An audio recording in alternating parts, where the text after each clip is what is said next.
1 चमचा हळद लावून घेतली आहे. मसाले गरम करून घेऊया. मोहरी 1 वाटी, मेथीदाणे अर्धी वाटी, 1 वाटी मीठ भाजून घेऊया. मोहरी जाडसर वाटून घेऊया. मीठ होती 1 वाटी लाल तिखट, 2 चमचे हिंग, मेथीदाणे अर्धी वाटी, तिळाचे तेल 2 वाट्या.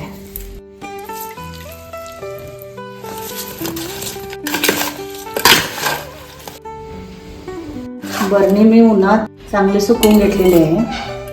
लोणच्याला पाण्याचा हात लागायचं नाही, जेणेकरून आपलं लोणचं जास्त दिवस टिकेल. डबा हा घट्ट लावून ठेवा. 2 दिवसांनी बरणी ओपन करून बघा. तेल वरती थोडं फोडायचं पाहिजे. नसेल तर तुम्ही आणखी घालू शकता. 1 महिन्यानंतर लोणचं खायला तयार होईल.